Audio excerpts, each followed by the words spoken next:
Hey everyone, welcome to Locked On Lakers for Friday. Brian Kamenetsky, Andy still out on vacation, but I've got the second part of my conversation with Mo Dakhil from Bleacher Report and The Athletic, talking about where the Lakers stand in the Western Conference. If LeBron and AD can be the best pairing in the West, maybe they can, maybe they can't. What about the rest of the roster? That's all next on Locked On Lakers. You are Locked On Lakers, your daily Los Angeles Lakers podcast. Part of the Locked On Podcast Network, your team every day.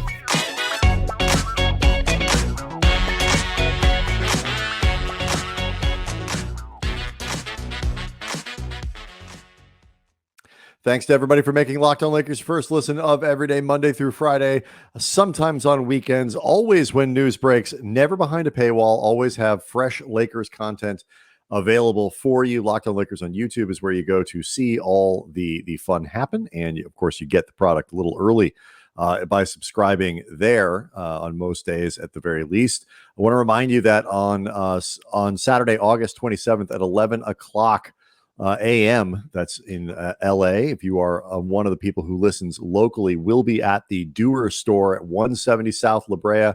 We're going to do a special show there, mailbag show. We're taking questions from you guys leading up to the 27th at 11 a.m. With giveaways attached to that, that are tied to our code LOCKEDON15 that you can use there. But if you show up in person, if you're in the store, you sit down with us, you ask us questions, you get to engage in the podcast and all that stuff. It's going to be a lot of fun. Again, 11 o'clock, 170 South La Brea in Mid-Wilshire, in the Mid-Wilshire area. Hope to see you there. All right, so let's get to the second part of my conversation with Mo Dakhil. Covered a ton of ground if you missed Thursday's show. We started Friday. I asked him whether he thought the evaluation from the guys over at The Athletic, putting the Lakers in that group competing for a play-in spot in the Western Conference, was fair. Yeah, I mean, like, just part of it too, and part of the reason why some of the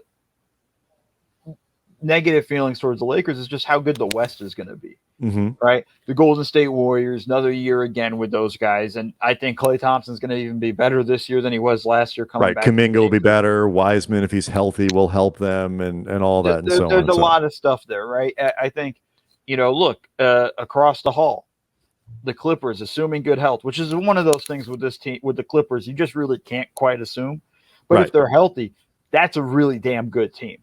And then after that, Denver, same thing. If Jamal Murray's healthy, if Michael Porter Jr. is healthy, and with the two-time MVP and Jokic, another solid team. You have Minnesota that I don't know if they're going to be great in the playoffs, but they're going to be a really good regular season team with the addition of Rudy Gobert. Their defense is just going to be so much better. Dallas, Memphis, right there, that's 6 without even blinking. I'm already at 6, just kind of going. Talking about them. And now you have teams like New Orleans. Who knows what they're going to look like if they get a full year of Zion to go with Brandon Ingram. It is worth pointing out that they did finish ahead of the Lakers last year. Yeah, and you know what's wild? I went 7 deep, and I just completely forgot about the Phoenix Suns, which, is dumb of me. And we've all kind of done it in the media. I always forget Memphis. It happens. I always forget Memphis. But, this is a team that was number 1 in the West last year, had a really disappointing second round, but still brought back DeAndre Ayton for whatever reasons. I think it's easier to mend fences after you give a guy 4 years, $133 million. But, that's 8 there. I'd feel better. Yeah. And that's a third of what I'm paying you to be on this podcast. Yeah, I mean, I got and our fences have been fully mended. Look how well we're getting along. But I think but that's just 8 right there in any order, right? And that's not to talk about the teams that are going to surprise you, because there's always a couple of teams. Portland should be better. I mean, Portland won 27 games last year, and regardless of what you think, are they a title contender? No, but they're significantly better than they were last year when they were attempting to lose games on purpose. Right. With the moves that they've made with Grant and Josh Hart's going to be there long term, and they Gary Payton and all the stuff that they've done, re-signing Simons. That's going to be a competitive team. They're right in the mix. And so, Lakers are in that mix as well. Like I don't want to kind of discount that, but then you have other teams that might just come out. it's wild to say, and I'm sure people are going to think I'm crazy, but Oklahoma City actually has a basketball team, like an actual NBA level talented basketball team. When you look at their roster, whether they played at that level is a different story. Sacramento, they played a little bit better down the stretch once they got Sabonis and had De'Aaron Fox and Sabonis going together. I always going to be skeptical of if the Lakers finish behind the Kings this year, LA will burn.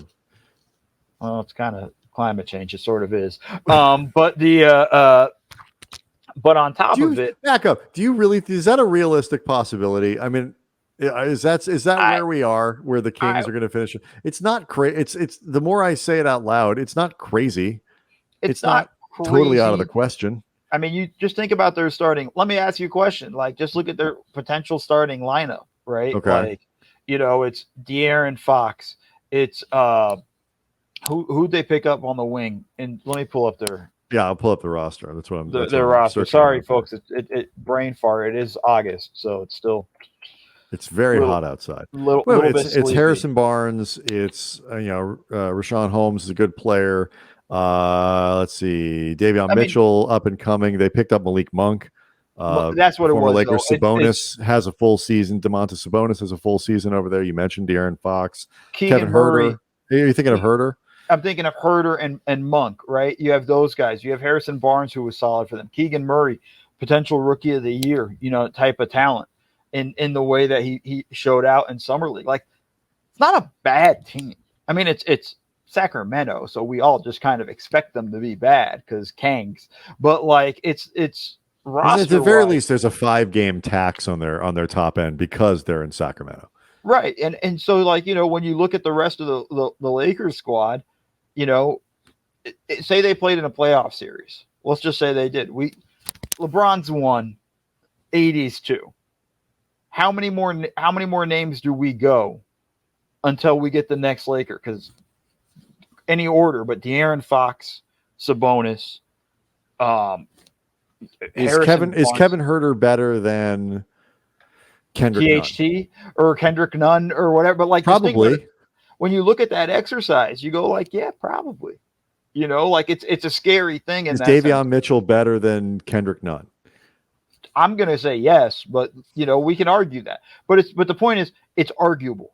Mm-hmm. Right. But like, I would be willing to say, like, we're going to go, the next Laker is going to come up in 6 or 7, when you do that the rest of the way, because De'Aaron Fox is probably 3, Sabonis is probably 4. Now it's a question of how do you feel about Harrison Barnes? Like, it's kind of scary in that sense. It's just the important thing for Laker fans to know before they all go crazy. They're 1 and 2 fully healthy. Lot of distance after that, to 3 in terms of talent, but this is where we're at. Okay, how much? Let's stay on this because this is I think the crux of the problem for the Lakers when you try to figure out what they are, and when they have to be sort of make these self-aware evaluations of what they are. That when you talk about, let's just focus just on the regular season, because if they can make it to the playoff, I always hear people say like, do this, and then in the playoffs, I don't care about playoff matchups. If the Lakers can qualify in the top 6, I will consider that to be such a nice victory, particularly with this team. If Westbrook isn't moved, if you can get me into the top 6, where I'm not even talking about a play-in tournament, I don't care like how well they're set up for the playoffs. But so much of that, I think, is built around that gap that you're talking about between the top end players and the rest of the roster. Because like you say, the Lakers 1 and 2 is going to be better if those guys are healthy, and Davis, especially if he plays at the all NBA level the Lakers need him to play at, that's a better 1-2 than I think, you could argue anybody in the conference even. But their 3 through 14 is arguably the worst of any playoff contender. So how much of it? How does that play out in the regular season? That's my question for you. Next, Locked On Lakers brought to you by Bet Online. BetOnline.net is the fastest and easiest way to check in on all your betting needs. Find your favorite sports and events at the #1 online source for odds, lines, and games. You find reviews and news from every league, including Major League Baseball, the NFL, the NBA, the NHL, combat sports, esports, even golf. BetOnline continues to be the top online resource for all your sports wagering information, from live in-game betting, scores, and podcasts have got you covered with all of it. So head over to BetOnline today or use your mobile device to learn more about the action happening as we speak. BetOnline, where the game starts. All right, Mo. So you heard my long and elaborate setup for this segment. Two things. First, do you agree with the premise that a healthy LeBron and a healthy AD playing at the level the Lakers hope he is, all NBA, as opposed to all-star?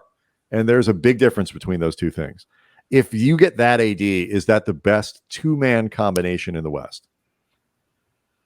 I'm gonna say no, but it's close. Like, and part of it is, just the West is stacked, right? Like, I would probably still take Curry and Clay. I would probably still take, and this will get people pissed off, but like a healthy. If you say Sabonis and Fox, you're going to get people really upset. I wanted to, but I do. I just stop trolling the audience, Mo. Just to be a troll, I thought about it, but a healthy Kawhi Leonard and a healthy Paul George is probably expletive, which I'm not allowed to say anymore. I did forget about that. I'm not sure it's better, but that's pretty damn good. But those three, I think that three right there with probably Jokic and Murray just trailing a little bit behind only because I don't put Murray on the same. I think you can say now, is Jokic a better player than LeBron night in and night out? Yeah, probably, especially with Jokic's defensive improvements last year. LeBron can't bring it on both sides in the way that Jokic in his prime, and much younger guy. It's not even a criticism of LeBron so much as it is like a recognition that Jokic is in that phase that Kawhi went through, that LeBron went through, all these guys where you can do both sides of the ball like that. Giannis is in there right now.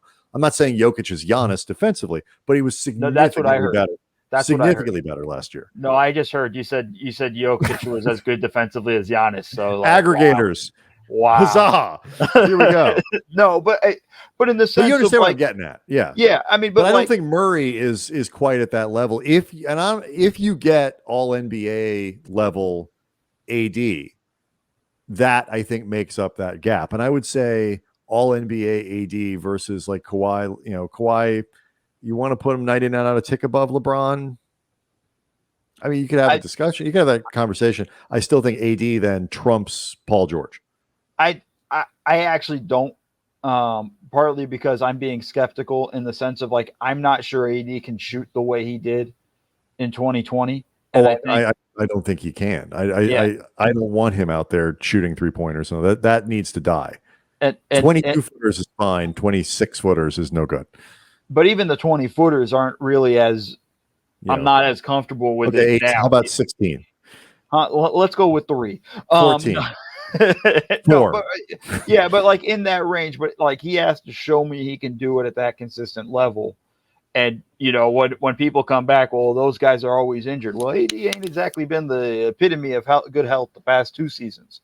So no, you have to yes and through a lot of my stuff here. You have to yes and through he's going to play 65 to 70 games. You have to yes and that was another question I answered on Spectrum Sportsnet on Tuesday when I was on TV. They're like, Anthony Davis will play 65 games. And I like in my mind, I'd be like, wouldn't it be great? But on a scale of 1 to 10, I put that at like a 4. Like I got to see that. So I get your scale, but you got to yes and through the health. You got to yes and through the level of play. But if you do that and you accept my premise, that doesn't mean it doesn't mean it's going to come true. Then they have a twosome that I would put that twosome better. But you're right. There's a lot of space if it doesn't come through quite that way with AD, or those guys aren't as healthy for these other pairings to be just as good or if not better. Yeah, but they're right in the mix. Like they are. It's an unbelievable 1-2 combo. We just need them to be healthy at the same time and playing in the same games. And I think that's, one of the things that have plagued them the past 2 seasons. I think that's really the thing about it. Unfortunately, the front office hasn't done anything to help them.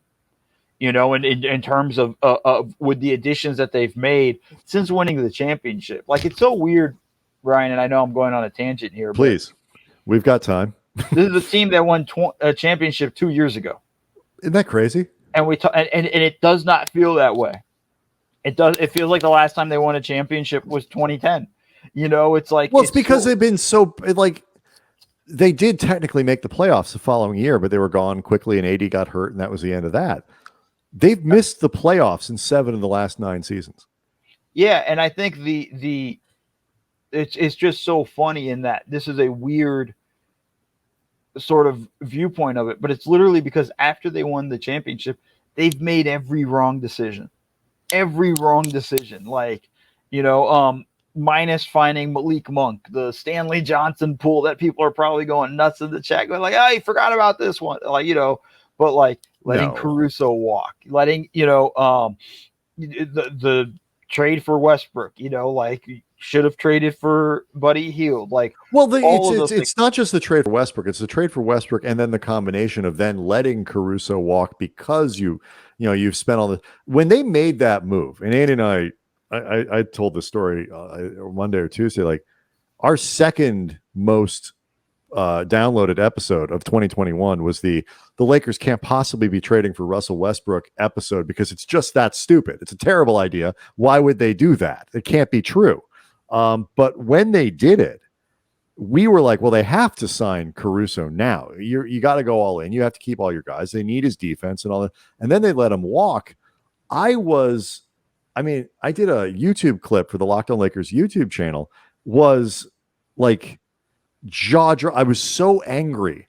Like, people were like, dude, you got to settle down. Like, you need to breathe. And I was like, no, this is a really bad thing and a really bad sign. And who was right, Mo? Who was right? Brian was right. I was right. Well, you were also right, but you didn't record the video. I did. And I published with the Locked On Lakers on YouTube.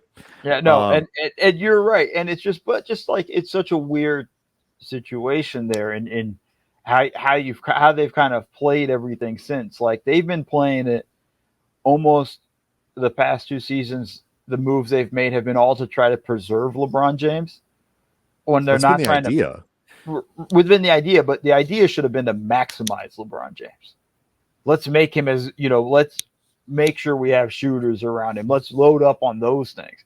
And everything they've done has really been just piss poor. And I'll tell you, this will lead into the other half of the question that I think is so important to figuring out what the Lakers are. Like, we had the debate about the top 2. Okay. I understand that even just the premise of what I'm putting forward is tough, because even LeBron, like, you can't count on him being healthy for 65 games a year anymore. Like, that's not a thing. He's not the Iron Man that he was, 6 years ago or something like that. I think the biggest problem the Lakers have had is, like, they tried to maximize it by, like, we're going to get Westbrook. That's going to make LeBron better, make him in the playoffs, and we'll surround him with shooters. Look who they signed last year. Granted, none of those people are in the NBA anymore, but they all, like, Kent Bazemore shot pretty well with Golden State, and Carmelo Anthony was a good shooter, and they, Wayne Ellington, and, like, they went out and got all these guys that were supposed to be shooters. They all sucked, and they couldn't make it work. And too many of them got hurt, and Kendrick Nunn getting hurt was a big deal. But I think the biggest crime with the Lakers is devaluing the supporting cast. They just seem to think that if you have enough star power, whether it's LeBron and AD pushing for the Westbrook deal and the front office signing off, or the front office being an enthusiastic participant on it, I think they just feel like if you have enough star power, you can kind of put anything around it and it'll work. And maybe there was an era of the NBA where that was true, but teams are too good. The scouting is too good. The work and the level of play now is too good to get away with a subpar 4 through 12 and think your stars are going to make up for it. I mean, that's the thing that's wild about it. And I think we're seeing it more and more in the playoffs. Like, look how important Kevon Looney was for the Warriors in this run to the finals. Wiggins, we can debate whether he's a supporting cast or third option or whatever, but really important. But it was beyond that. Gary Payton the second played a huge role. You have like it's that stuff, and it's not valuing the KCPs, the Kuzmas, the Danny Greens, the Carusos that helped you win a championship. You don't win a championship without those guys. And I think those are the mistakes that they made. And it goes back to what I always kind of say about the Lakers and kind of how I started this. They run the organization with a very arrogant slant, and in that they think we can just do all this. You can't do it the way it used to be, because you have to evolve with the times, and the times are changing right now. And it's a lot tougher to win. And I think the important thing was you had the blueprint. You brought back the 2020 team. Say you just brought everybody back. Like, you have okay. I'll push back on you. Push back in our early segments. I'll push back on you on this. I don't think they could do that. I think just straight up running it back, given how exhausted and gassed those guys, were and all that. And I think they had some flaws on that team with their shooting. And I will admit, I was not. I didn't mind the Schroeder trade. I didn't mind the Montrezl Harrell signing. I think they needed some fresh legs. I think it was smart to tweak that roster some. But where I do agree with you is like there's like a disposability in terms of like, we'll trade for Schroeder. We'll give up a first round pick, and we won't make sure to at least get something for him out the door. Like, they don't turn one thing into another thing. Like they sign Austin Reeves to a contract where, he's going to be a free agent really soon. Like, and they're going to have to pay him, like all these little details. And Eric Pincus, your colleague at Bleacher Report, had earlier this summer really wrote especially for Eric, who is I think a careful voice and a careful writer, was essentially setting El Segundo on fire for their lack of attention to detail. Like, it's that stuff that gets them into trouble. And that is an element of arrogance. I think it's a good word for it. Yeah. And I mean, I think even with tired legs, that's a better team than what they put together in 2021 after the finals. Maybe. Right. Like, I think, and you know what? You find ways to rest them, because that's a team you could just say, hey, we just got to get to the playoffs healthy. That group, we just won a championship. We just got to get to the playoffs healthy. I had a while. I still say, I think the team that got there, if AD doesn't get hurt, I do think they beat the Suns in round one. I still believe that. And that's a fair push, because they were actually pretty good. Like, that team was good until everybody got hurt. 21-6 or whatever it was, until everybody got hurt. Was good. Like, that's a fair pushback in all of that. I don't know if that's a championship level team.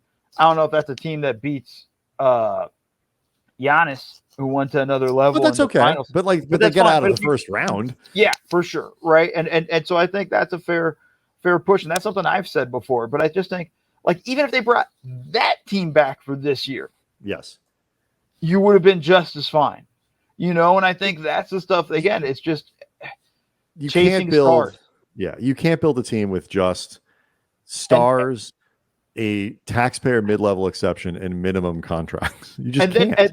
But then now to balk at the idea of the price of getting the next star to get a big three, because, 2 draft picks is too much. Now we're giving up too much of our future. I'm like, you've been doing that the past 2 seasons. Like, that's the stuff where I look at them. And maybe it's too much of the future. Maybe it's like the idea that our draft picks are worth more than that. But I just don't think they are. But I got to ask you this. I want to get an answer to the other question about the rest of the supporting cast and what that does for them in the conference. Because this is like, the lack of Will Bartons on this team, and I love Will Barton, I think that has been a huge sticking point for me. They need more of that kind of stuff. So where the Lakers supporting cast ranks compared to the rest of the conference, that's next.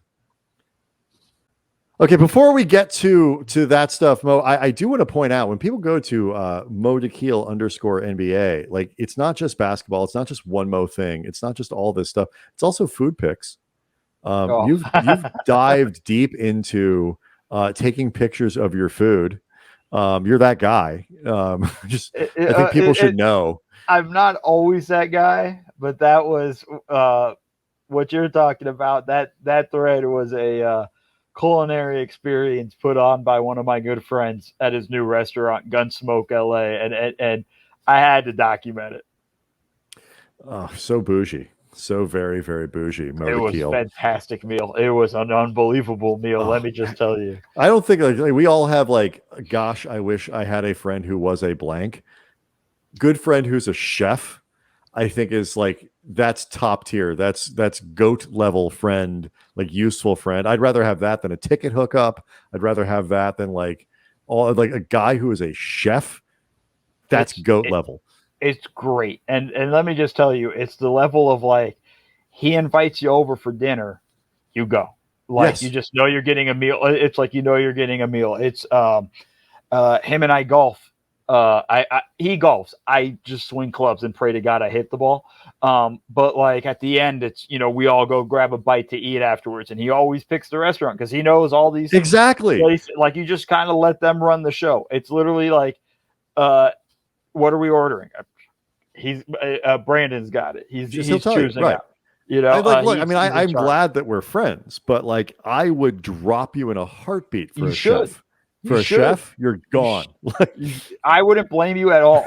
Be like, damn, man, Brian doesn't call me. Like, oh well, no, he's hanging out with the executive chef. Right. How many Michelin stars do you have, Dakhil? None, and nor will I ever come close to one. I get half a Michelin star. You're gone. Go for it. Yeah, and I would do like Jalen Brunson style tampering to get myself one of those. I love that the NBA is investigating this as if there's any other answer than like Jalen Brunson's dad on the Knicks was tampering with Jalen Brunson. It wasn't even that. It's just like they showed up at the playoff games, like recruiting. Like, it's not even like. You know what? I actually think the whole tampering discussion's stupid, anyways, because you can never really. The only reason why I would find the tampering investigation worth a damn is if they go, yeah, we caught you, deal voided. Mm-hmm. Now you're a free agent again. That's if that's what you're gonna do, I'm fine with it. But if really it's just like, oh, we're gonna dock you a draft pick, it's like the Knicks are gonna be like, okay, maybe it hurts them in trying to trade for Donovan Mitchell, but. Did Miami care that they lost another draft pick because of the Kyle Lowry deal? And also, teams, you don't have to announce on the first. You don't have to be the first deal announced. Well, that's why I actually think that's what Denver did so smart. I think we, at some point in this conversation, we talked about DeAndre Jordan. That was their first. That was like the first signing this year in free agency was the Nuggets picked up DeAndre Jordan. All right. So last thing then. So. How much does it matter? First of all, where would you put the Lakers? I made the contention in the last segment. I think it was the last segment that Lakers supporting cast, the top two has the potential at least to be the best top two in the league if AD plays the way that he is at least theoretically capable of, the way the Lakers need him to play if the Lakers are going anywhere.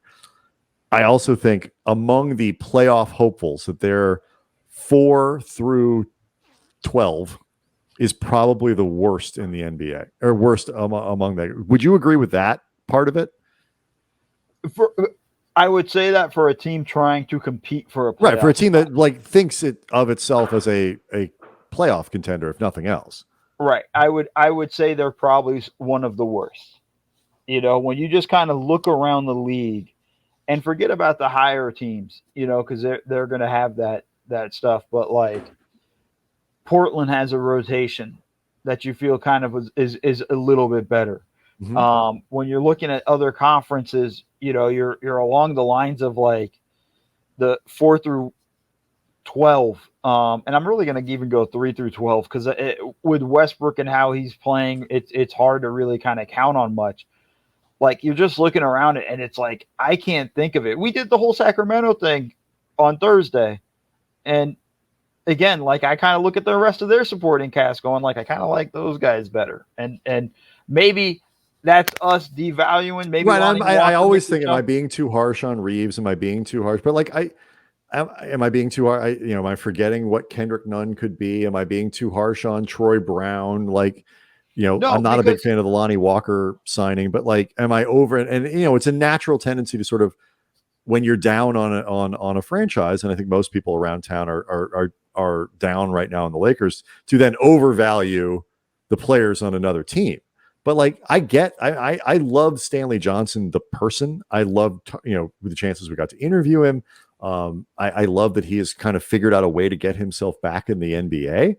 But like, there are people who are talking, like, I get comments on the Locked On Lakers YouTube channel where like Stanley Johnson's like the fourth best guy on this team. And like, I'm like, A, you're wrong. But B, if that's true, you're screwed. Yeah, because he's a fringy rotation player on a good team. He is. And I hope he carves out a career. I'm not like, this isn't me like calling him trash or bagging on him or saying the Lakers should cut him. Like, the man's in the NBA and he's going to, that's amazing. But he is not.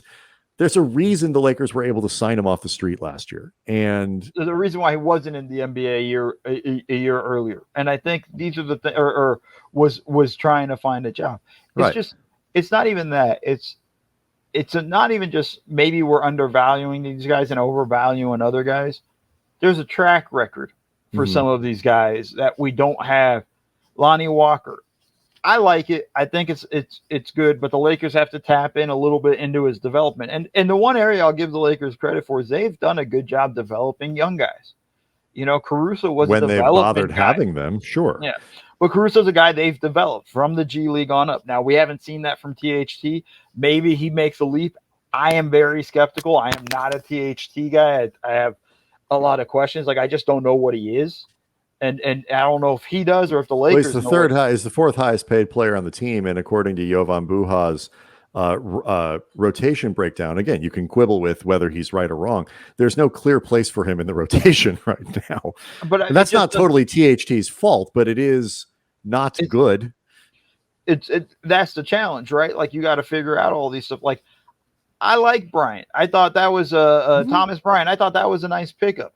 He's coming off some injuries, right? Like, you are basically shopping at Ross, or Marshall's at this point if you're the Lakers. God, what an elitist. You have one chef friend, and now you're just all like bagging on the discounts. I have like other stuff though, like besides chef friends. Like, I have friends that are bar owners and things. Like, I got a lot in the bag, Brian. But like, it's for my elitist profile, which I went to USC. I mean, it doesn't get more elitist than that. Fight on. Well, I went to Vanderbilt. I actually disagree.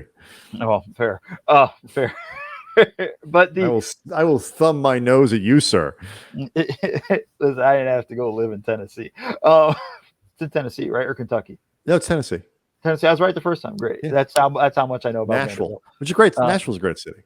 Now, I actually have never been. Memphis is fun. I wouldn't want to live there, but Memphis is fun, and I reserve judgment. The Smoky Mountains around Knoxville are gorgeous. I will stop editorializing on the rest of the state and the current state of the state, and we will move on.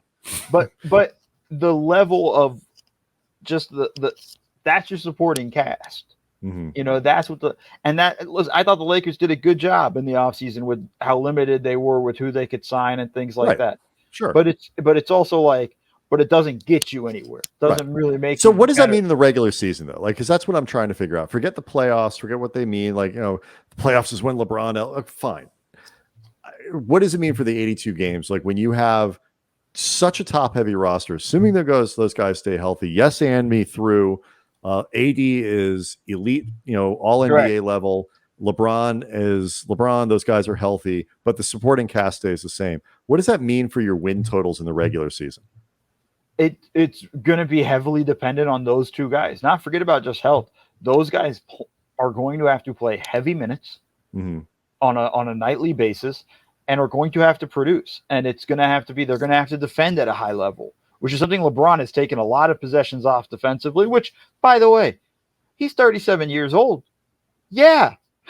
He needs them, right? Like, but it's going to hurt you in that sense. You need these guys to really step up in a way. And that's why I think we're also low on their prospects. Right. In terms of where they're going to end the regular season, just because when you look at that roster, it's a lot of unproven guys. That you're hoping can kind of bounce back. Kendrick Nunn doesn't play a whole season. We're going to bang on that's being the thing. The funniest thing all last season was like, well, we haven't seen what the team looks like with Trevor Ariza and Kendrick Nunn. And it was like, yo, I can tell you what the team looks like with Trevor Ariza and Kendrick Nunn without them. Kendrick would have helped. Kendrick would have helped. But there's not. I mean, come on. Now. To a degree, but not like to the point where it was not. He's not going to fix it. I wasn't going through it going like, yeah, you're a Kendrick Nunn away from really contending. You know, it sounds like a scene from Oklahoma. You're a Kendrick Nunn away from contention. I can't do musical. I'm not gonna try to jump with it. Oklahoma reference is huge with our demographic. Like that is it's a good thing Andy's not here. He would have clicked me off the show. Yeah, well, I'm the only one that has Were you checking to see if your dog threw up again? Yeah, because he moved back to the corner. Uh-oh. Mo's got a dog that has a vomit corner. And he is vomiting again. Oh man. Well, we got to wrap soon anyway. So he is tired. He heard the Laker roster rundown and said, "I have had enough." None away from a I'm out. But I will say the Kendrick Nunn erasure is tremendous. Like people literally forget about. Like ESPN have put up a depth chart during the summer league of like the new formed roster and all that. Kendrick Nunn wasn't on it. Like I forgot he was on the team. The Lakers have been trying to trade him at every chance they get to. It's so funny. And they've been doing the same with Westbrook. He's still on the depth chart. Yeah, he's on the team, Mo. Yeah, but we all know that would blow up in a different way. They should actually leave him off so that the graphic blows up and make it be like, oh, my bad. Put a chip on his shoulder. Yeah, but I just think when you're talking about what the supporting cast can do in the regular season, I just look at it going like, yeah, it's going to be the Lakers' success is going to depend on two guys, and that has been precisely what they've been trying to avoid the past two seasons. But the decisions they've made over the past two seasons has led them to the situation they're in now. Oh. Mo Dakhil. He is a podcaster at The Athletic. He is a writer at Bleacher Report. He is the proprietor of One Mo Thing. I think, one of the elite segments that you find on NBA social media. He's also been the deliverer of an hour plus now of very depressing Lakers content. Yeah, I imagine all the Lakers are just like, can we never have him back on again? He is just monumentally. And I don't know where we're going to go to find our Pollyanna, but we know it ain't you. All of that said, Mo, I want to remind you that we will be at the Doer Store at 170 South La Brea on August 27th at 11 a.m. I would encourage you, Mo, to come in and just touch the pants. Feel the pants, touch the pants, wear the pants. It's too warm. It's too hot. They have short pants. They have short pants, too. They have their short pants? They have short pants. They have technical wear. Like, that really light. It's like you're barely wearing pants, which is, I know, kind of your jam. I might like that. Locked on 15 is the code. If you want to go in and shop, make sure you mention that, or you can use it at shopdoer.com. Locked on Lakers on YouTube and all that stuff, but really go to the Doer Store. It's more important. And send us some questions. There'll be giveaways and all this fun stuff leading up to our event on the 27th. So make sure you're locked in to Locked on Lakers to learn more. Mo, thank you very much again for all the time. Appreciate it. Oh, no. Thank you for having me. I know I was largely negative, but the whole thing was very depressing. But just it was still I have a nice chef friend. So it takes care you owe him to all of us at this point. All right. We'll see you next time.